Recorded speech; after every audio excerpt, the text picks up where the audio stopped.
Most people working today won't be replaced by AI. They'll be replaced by someone using AI, someone who charges half as much and produces twice the output. That's already happening. The real question isn't if it affects you, it's which side of that equation you're on. This is not a warning about automation. Automation has been discussed for decades. Robots replacing factory workers, algorithms replacing traders. Those stories are old. What is happening now is different, and understanding that difference is the most important economic move you can make in 2026. This is a story about leverage, who has it, who's losing it, and why the next 18 months will create a dividing line in income and career trajectory that most people will not see until it's already drawn. Let's start with what is actually happening in the economy right now. In late 2025, a research firm studying labor markets across 12 major industries found something that corporate executives were quietly aware of, but not publicly discussing.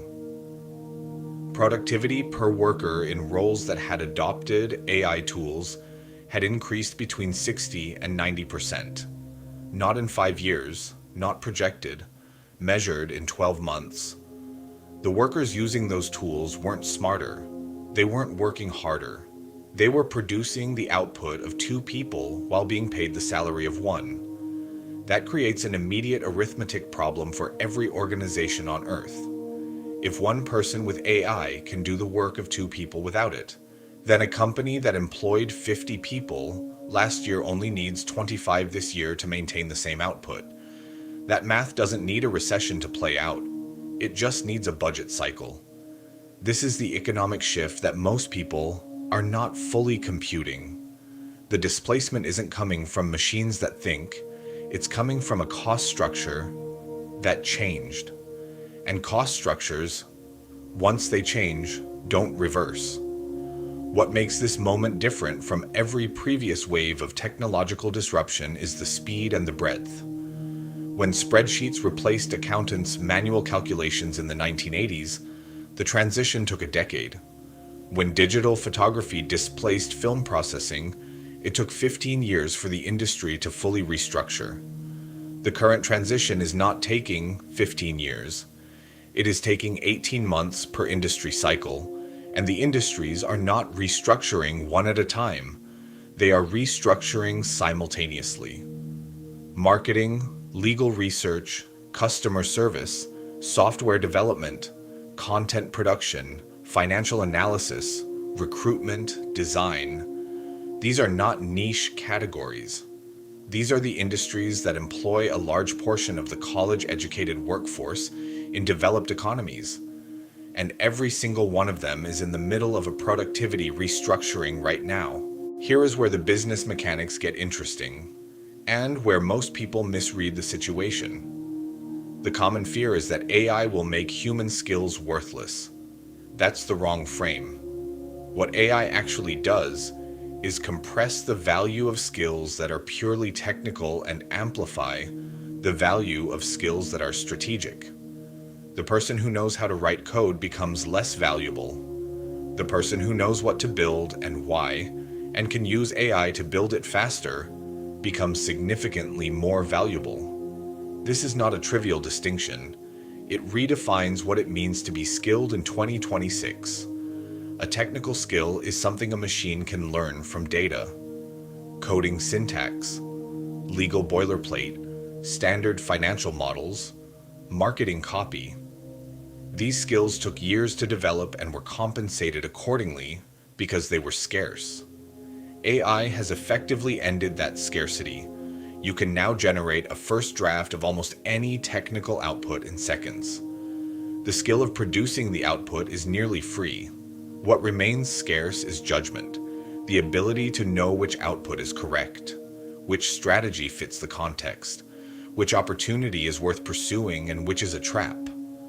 Judgment cannot be trained on data alone because it requires an understanding of stakes, of what is actually at risk, and that understanding comes from experience, operating in the real world with real consequences. The people who are winning right now in every industry share a specific profile. They have developed genuine strategic judgment in their domain, built through real work, real decisions, real failures, and they are using AI as a force multiplier on that judgment. They are not competing on volume of output. They are competing on quality of direction.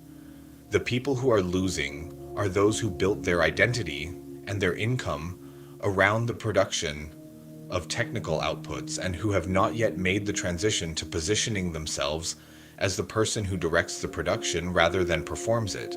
Consider a concrete example, not hypothetical. This is a pattern playing out right now in mid-sized companies across the country. A regional marketing agency in the Midwest, 12 employees, had spent years competing on the quality of their copywriters and designers. Their value proposition was creative talent. In 2024, they were billing at solid margins. In 2025, they lost 3 major clients in 6 months, not to bigger agencies, to individuals. One of those individuals was a former employee who had left to work independently. He was billing 40% less than the agency and delivering work faster. He was not more talented than the team he'd left. What he had done was spend 6 months building a personal AI workflow that allowed him to compress what used to be a 3-person project into solo execution.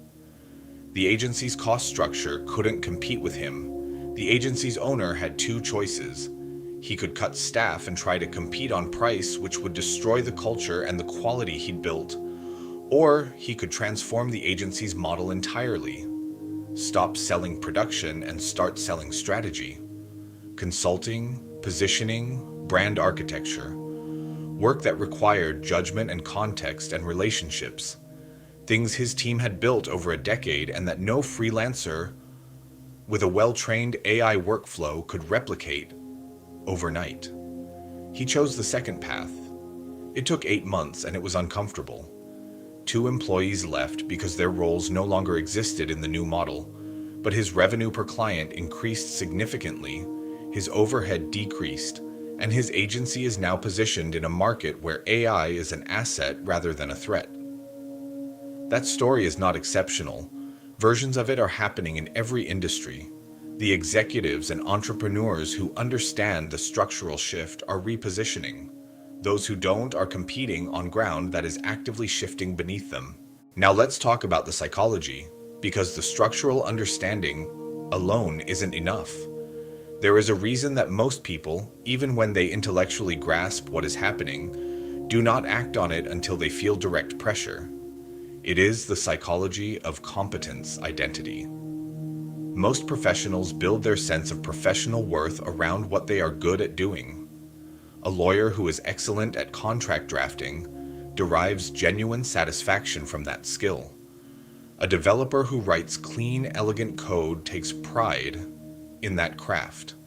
A designer who can produce beautiful work from scratch has a deep identity investment in that capability.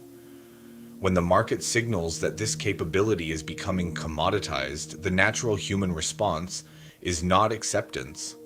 It is resistance, because accepting it feels like a loss of identity, not just a loss of income. And identity threats trigger a much more visceral response than financial threats. People will hold on to a shrinking identity longer than they will hold on to a shrinking bank account. This is why the transition is not happening uniformly. The professionals who are making the shift fastest are generally those who either had a looser attachment to their technical identity or who experienced a sharp enough financial signal early enough to override the psychological resistance. The second group is growing. The market is becoming less patient. The irony is that the transition, when people actually make it, typically results in higher income, lower stress, and greater professional satisfaction. Because working at the level of strategy and judgment is more interesting than working at the level of production. The identity loss turns out to be smaller than feared, and the gain is larger. But the window for a comfortable transition is not unlimited. Markets restructure and then they stabilize around a new equilibrium. In that new equilibrium, there are fewer positions at the production level, they are paid less, and the competition for strategic positions is higher, because everyone who delayed the transition is now competing for the same repositioning at the same time. The professionals who move early get to define the new standard. The ones who move late compete to meet it. So what does the move actually look like? Not in abstract terms, but concretely, in terms of how you structure your income and your positioning. There are three vectors that matter in the current environment: skill stacking, distribution, and asset building. Skill stacking is the practice of combining 2 or 3 domains of expertise in a way that is rare and therefore highly valued. This is not new. It predates AI, but AI has dramatically accelerated its importance. A marketing strategist who also understands data infrastructure is now vastly more valuable than either a marketer or a data analyst alone, because they can direct AI tools across both domains simultaneously. A lawyer who understands corporate finance can provide strategic counsel that neither a pure lawyer nor a pure finance professional can match. The combinations that create unusual value are everywhere. Most people have the raw components of a powerful stack already. What they are missing is the conscious decision to position around the intersection. Distribution is the second vector, and it is underappreciated. In an economy where AI can produce content at scale, the asset is no longer the content, it is the audience. The person who has built a trusted relationship with a specific audience has something that cannot be replicated by a language model. Trust is not generated by output volume. It is generated by consistency, specificity, and time. The professionals and creators who are building distribution through newsletters, video channels, communities, or industry presence are building an asset that compounds independently of what AI does to the production side of their industry. The third vector is asset building. This is the oldest principle in wealth creation, and it remains the most important. Earned income, income that stops when you stop working, is structurally vulnerable in any environment, but it is especially vulnerable now. The people who are building assets, businesses, intellectual property, equity positions, distribution channels, are creating income streams that do not depend on the ongoing sale of their time or technical output.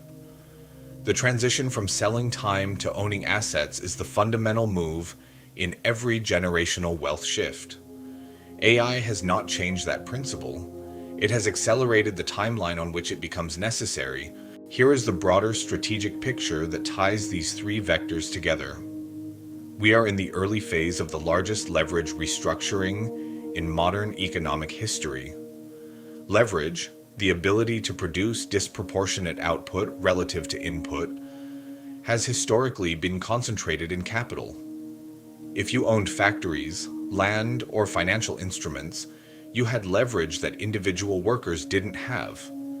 That's why ownership of capital has always generated more wealth than labor, and why the gap between capital owners and workers has persisted across centuries of economic change.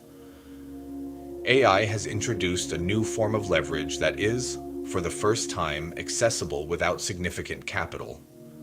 A single person with a laptop, the right AI tools, and genuine strategic judgment in a valuable domain can now produce the output of a small team. That is leverage. And unlike factory ownership or financial capital, it doesn't require millions of dollars to access. The people who understand this are building small, highly profitable operations that would have been impossible 5 years ago.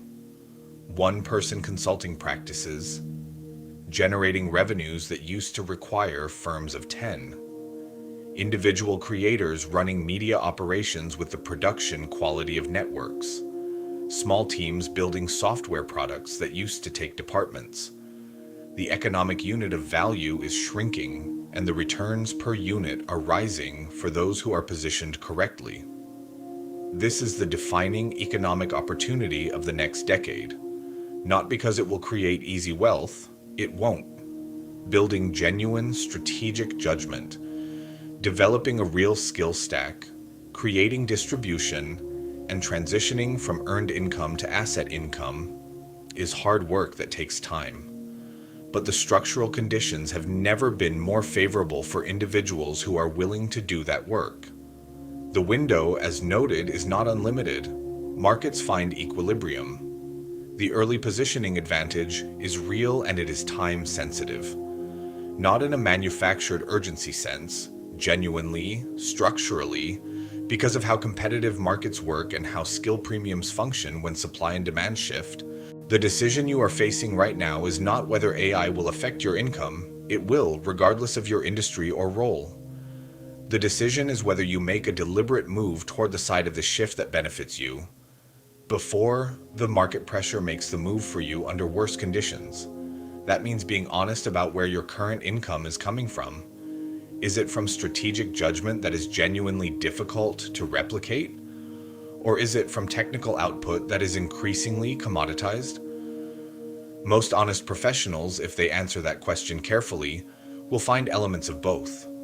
The work is to amplify the former and stop depending on the latter. It means thinking about your skill stack, not as what you do, but as what combination of what you do creates rare value in a specific context.